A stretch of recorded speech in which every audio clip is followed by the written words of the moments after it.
Hello, Shalom. This is Barry Phillips, along with my esteemed colleague, co-host for today, and long-term great friend, Mike Clayton. And this is a Foundations for Life special event. How you feel to be in a special event, Mike? Well, I mean, it's special. This day's never been before, so I guess it kind of sets the stage for it. So, woke up this morning and figured out that I had never seen February 27th of 2020, Ah, and February 27th, 2020 has never seen me or you. So that makes it special. first time encounter. There you go. I hope I hope we all get along together. It'd be great. It'd be great. Barry, so I guess we need to explain what we're doing. Why Yeah. are we here? Okay. Well, You and I go ahead. You and I spent some 5 years on Hebrew Nation Radio doing Foundations for Life, a 2-hour Torah commentary live without really any rehearsal, just you and I doing what we do together. And Whatever that is. Let me say up front, this is not going to be a 2-hour event. So we have been over the last week in a protracted conversation pertaining to something I taught last Shabbat from Torah portion Mishpatim, Exodus or Shemot, chapter 22, where we're introduced to what the Torah says about a thief. And the basic understanding from that, if someone wants to read chapter 22, you can go into about the first 8-9 verses and catch the gist of what Torah says. The thief has to repay more than what he stole. Mm-hmm. And under various circumstances, it can be twice as much, 4 times as much, or 5 times as much. And some friends of ours noted, was it from the Proverbs? Yeah, it's been Proverbs. It actually says there are instances of 7 times. 7 times as much. I don't know about you, but I'm tired of being stolen from. I feel like that over my walk in Messiah's time period, there have been times where our adversary has stolen from me. Yochanan, John 10:10 says, Yeshua says, I have come that you, or the thief comes to steal, kill, and destroy. But I have come that you might have life and have it more abundantly. And I have always understood that the contrast is between he himself, Yeshua, versus our adversary or some minion thereof, some usable entity in Hasatan's plan, that they have come to steal, kill, and destroy. Well, the Torah says if I'm stolen from, they have to repay. So maybe a first question is, do we have to catch Hasatan in the act, or be able to reasonably, legally prove in a prayer setting before the Father that Hasatan's actually the one who took what has been stolen from us? But I want my stuff back. I want my people back. I want my money, my health, my joy. The list could go on and on and on. I want this stuff back, and I'm tired of being plundered and stolen from. So, what are your initial thoughts about being stolen from and getting it back? Well, I think that first of all, I think what we're doing is setting ourselves up for a series that is probably going to be, a number of weeks, because we're not going to do 2 hours. But I think this is a subject, at least what I'd like to do is ask those that are going to be watching this. It's going to be on Barry's YouTube. It'll be on both of our Facebook sites. That if this is a subject that interests you, we need your feedback. Okay. And that's more than just like on the Facebook site. This is going to be, we're doing a test run today, actually, to see if this is something that is needed out there. And so if we get no response, well, we're going to go do something different. Yes. Being said, I totally agree. I've thought back to our days, the Brownsville revival, and a song that came out of that time. Yeah. Lyndall Cooley.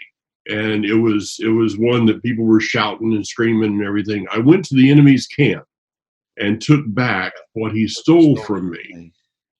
That's a great song, but I don't see most of us even having understanding. It's just another song that's sung that makes us feel good, and not understanding that there are things like you just said: our joy, health, finances, relationships, that the enemy has literally stolen from us.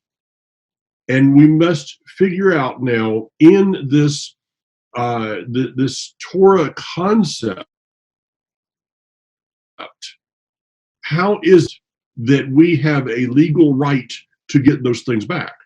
I think that the song itself has a beginning premise that is error, and that is, I went into the enemy's camp and took back what he stole from me.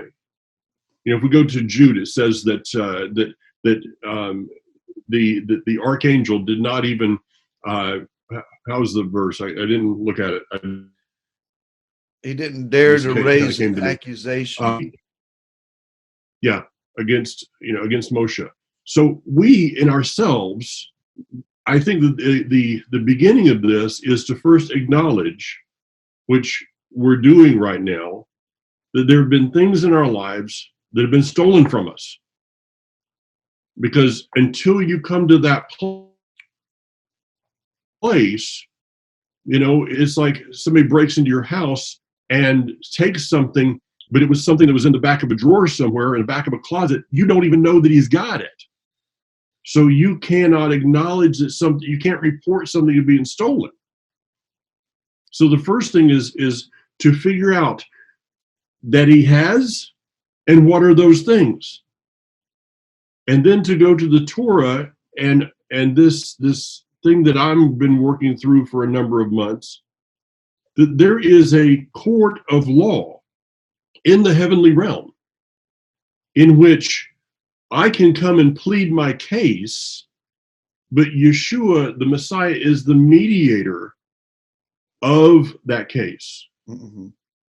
And so is it the same as what we see in a court of law today of how you get something back? I mean, is it that simple, Barry, but yet that complex?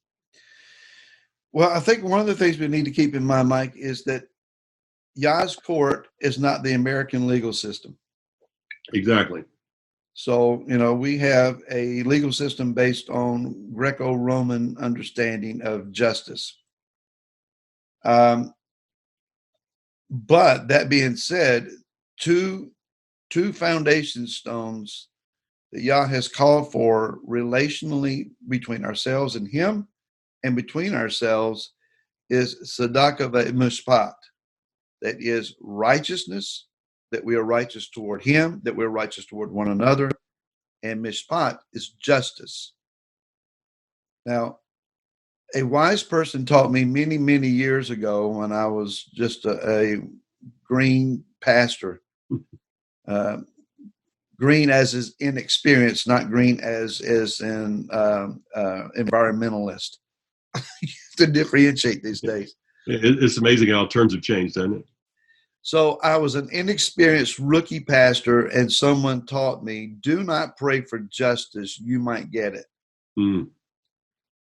And that's kind of always stayed with me, in that as wrong as I think someone else is and has treated me, I likewise have been wrong and treated others wrong. So I can think of an example of an individual who really abused and mistreated me in ministry. But then I have to turn around and realize I've made my own mistakes. So for me to pray justice, Number one, I don't want that position back. Yeah. Number two, I don't want to go back to that location to minister there. I don't belong in that system anymore. I would choose to forgive and let it go. If I am forgiven, then, or if I forgive, I am forgiven. So maybe here is a interesting question. Have I stolen? Have I stolen? So in me praying for Hasatan to return what has been stolen from me, is that going to also then require the areas that I have stolen from that I have to pay back as well?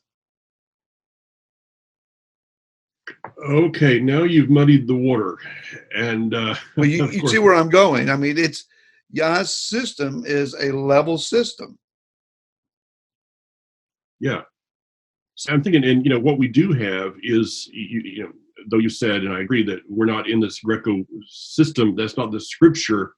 But yet, what we have in this earthly realm is, in many times, a picture of what is in the heavenly realm, and that's how we learn through the natural. We learn about the spiritual. So, I'm thinking about someone who is stolen, that has been convicted and then is put in prison.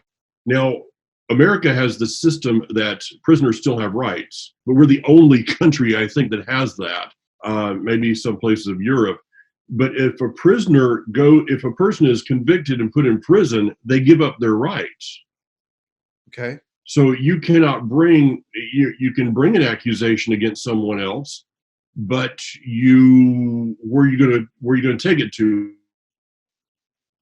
What are you going to do that?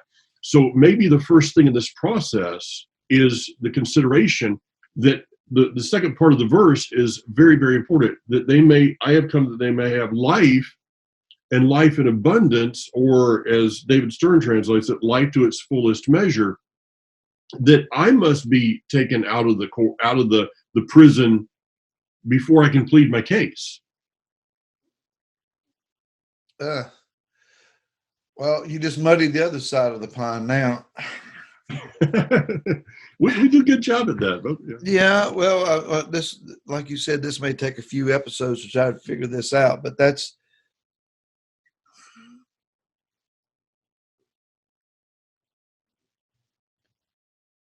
Okay. Right. As you're thinking through that, let me ask you a question. This will mess up your thought process again. Okay. Are we as free as we think we are? Well, that's where I was thinking. Okay. If I'm in a prison-esque situation, relationally, spiritually, however, financially, who put me there? Hasatan really doesn't have the authority to put me in prison, does he? If we're talking about in our spiritual foundation here, that which is spiritually founded in us, our creator is the one who would have the authority to put us in a limiting, confining place. It was Yah who took Israel to Mitzrayim, not Hasatan. True. So if I am restricted in my rights or in my movements, if I'm held in check, imprisoned in some means, then it's not my adversary who did that. Now, he may have accused me. He is the accuser of the brethren. So I have to ask myself, what am I doing here? Why am I being limited? Now, certainly if the Father reveals that to me and I am broken over it and repentant of it, he is the one who also restores. Certainly he has shown great mercy. He didn't leave Israel in Mitzrayim. He put them there to demonstrate, I have the power to bring you out. And this confinement place is actually check this out, Mike. Mitzrayim is confining and constricting. What happens when a woman gives birth? She has contractions. What is that? Mhm. It is the inner walls of the womb pushing and squeezing, if you will, the baby out. So the pressures of Mitzrayim was a pushing mechanism to birth a nation. Right now, those of us who are in exile in a variety of nations, we're happy in the womb. It's nice, warm, and comfortable in here, and we have no real problems. But this birth pains of the Messiah are coming to squeeze us out, to push us out. The womb actually would be a place of confinement, would it not? Yeah. What you just described, it began with a statement of, why am I being limited? Okay. And those are words that resound in my being right now, because I feel like at this moment that it's like a governor on an engine. You can only take it so far. And it's, if it's set at 55 miles an hour, you can wish and all you want and proclaim everything you want, but that governor is still on that engine, and you're being limited. There's all the power. When you have we're using all these crazy analogies here. When you can have your truck's got the huge engine in there to pull your trailer. Yeah, no, it even sounds nice. But if it doesn't matter how much power is in that engine, if you put a limiter on it, you're only going so fast. Right. And so is that where we find ourselves today? And some of these things that are happening around us are about those contractions, about testing our faith. All these, we see viruses and flus and all these things. Are these the birth pangs that Messiah was talking about, that are going to propel us from this place of limited abilities that we're walking in? I think at first, and maybe this is, we started in one direction, not unusual for us to go in a different direction. But the greatest enemy of excelling, exceeding, succeeding, of being significant, influential in the world, the greatest enemy of that is just comfortable enough. And so that baby, if that baby was able to your analogy, if that baby was able to comprehend what is going to go through in just a short amount of time, as opposed to staying where it is. Well, I've got all the food I need. I got all the nourishments. I have the hydration. It's nice and warm in here. Got a neat little sound there that I'm not sure what it is, but it's going thump, thump, thump. Puts me to sleep. It's cramped, but who cares? I can get over that. And then the trials, the tribulations, the near-death experience has to come into that with that baby in order for it to leave the confinement and then to truly experience life. Okay, so if we feel ourselves in a place of limitation, we started out thinking about being stolen from. You took it to being captured and being imprisoned to some degree. What we want is Hasatan to be apprehended and arrested, to find our goods in his possession, and he have to pay that back with whatever interest or duplication is required of him, so that you and I can increase. We have to be free ourselves to get to that place.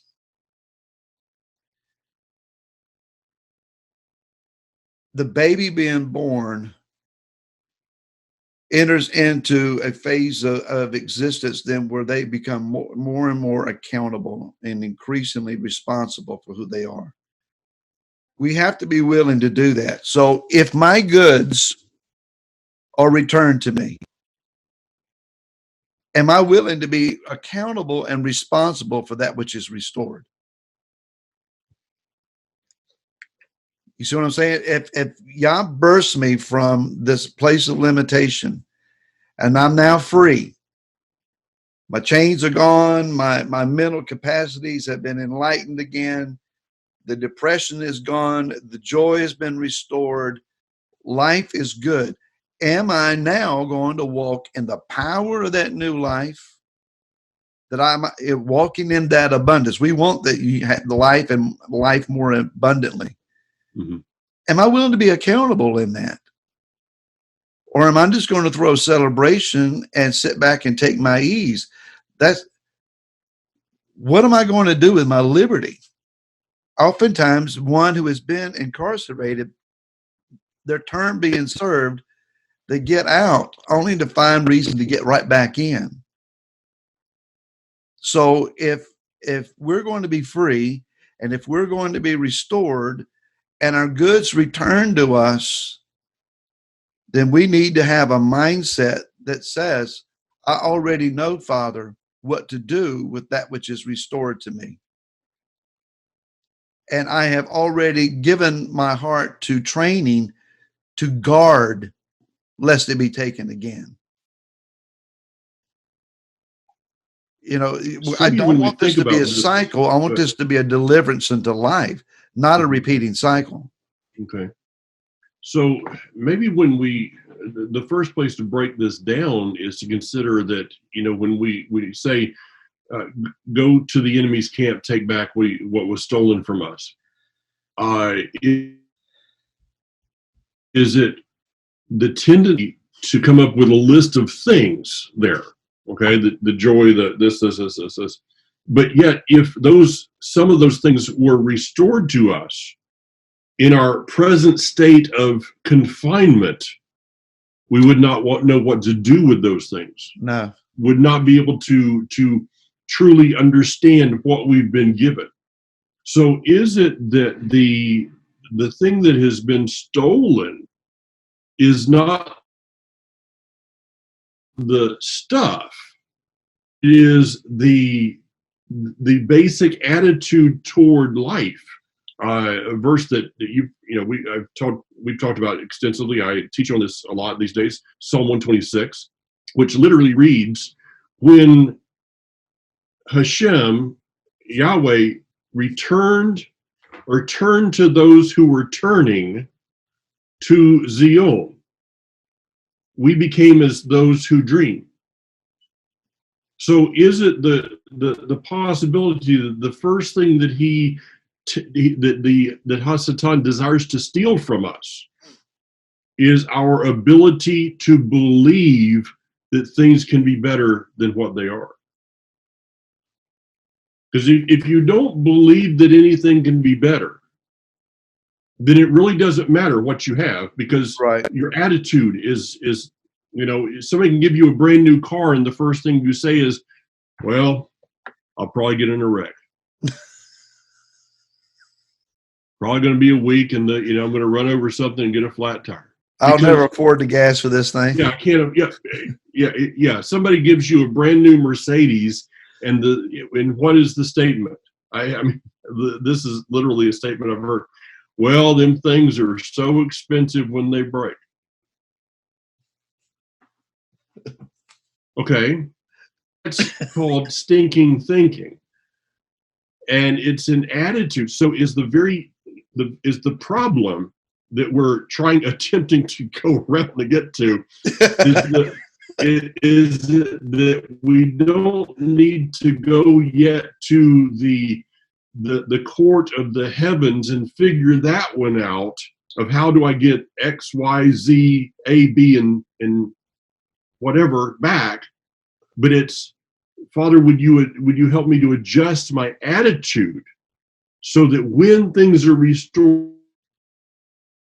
to me, I know how to appreciate them, work with these things, use them for your glory, for your name's sake, and protect them so they cannot be, so that I won't lose them the second time or the third time. You know, Right. my in-laws of blessed memory, they had a routine in life. Their life was a burglar's dream because everything was done exactly on a time schedule. 3 different times they went to church on Wednesday night or Sunday night, came home and found out their house had been broken into 3 different times. It was at the end of the third time that Kathy's dad said to the officer, "What do I need to do to make sure this doesn't happen again?" You got to get to the place of desperation that when something's restored, I'm going to put into action things that it doesn't get stolen from me again. You know, Right. one of the things about, let me throw this at, and I'll give it over to you. One of the things about something being stolen from you is it should teach you to appreciate what you had.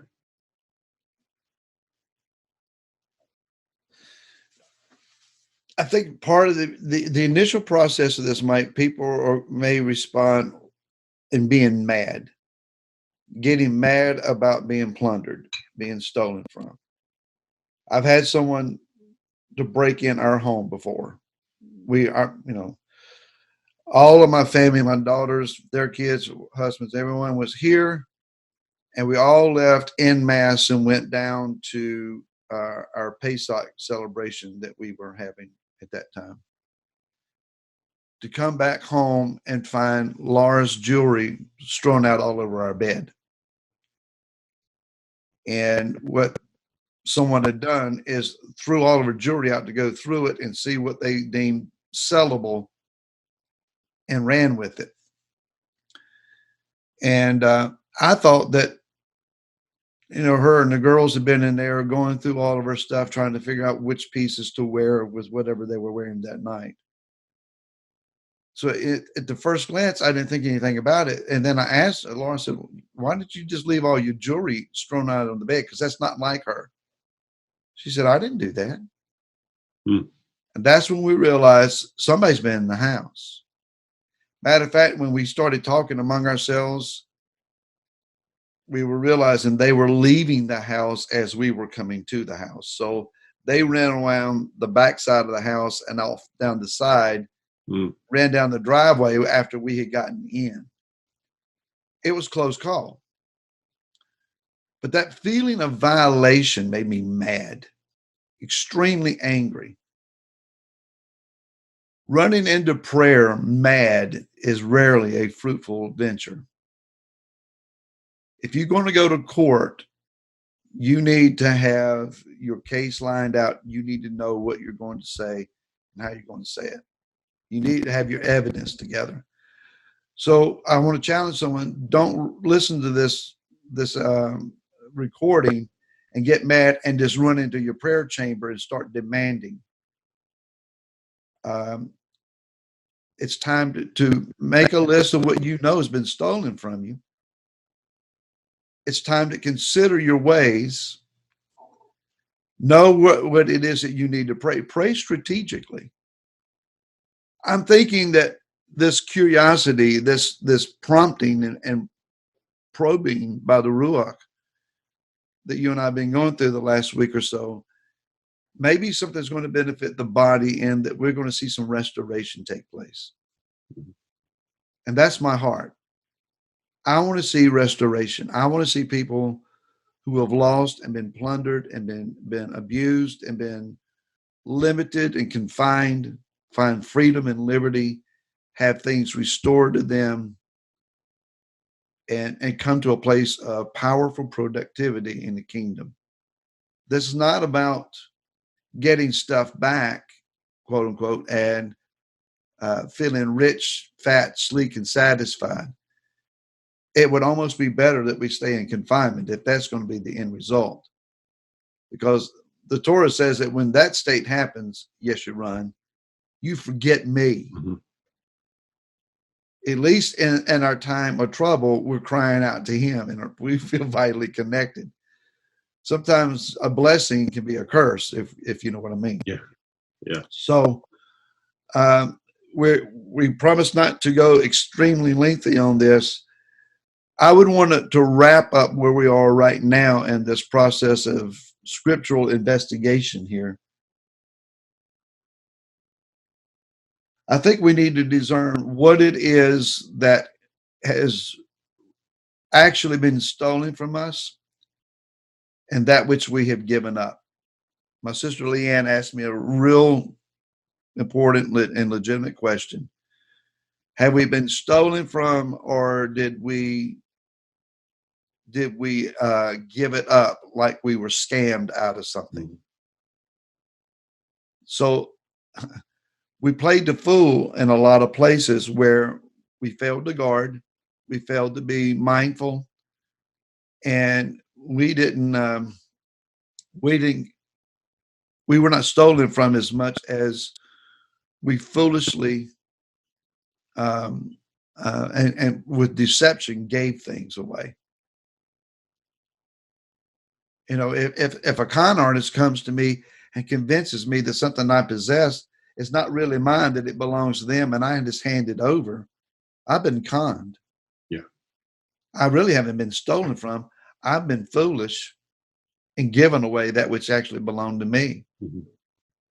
So that's where we need to start examining our life. Father, I'm missing this. Why am I missing it? Yeah. How did this happen? I think that's a great way to close this one up for this week. And this is just going to be kind of like I said, if this is a line of thought that people would like to continue to go down and explore this, we'd be glad to do that. But we're not just, me and Barry can talk on the phone anytime, just the two of us. So if if we get some comments and this is an herb that some people are wanting to explore, let us know. But I think that your thought there, Barry, is to what is it that what has been stolen, and what have I given away, and what are the legal processes of getting everything, even though, even with a con artist, there are legal processes to receive back that which you were tricked into giving away. Yes. And so those are some things that let's explore that as we continue on. All right. Again, this will be on Mike's website, my website. Mike's website is jointohashem.org. And you can reach me at Remnant of Israel, spelled with a Y, YISREEL, or AEL. Let me get that out. .com. And thanks for watching, and look for another episode. All right. Shalom, everyone. Shalom.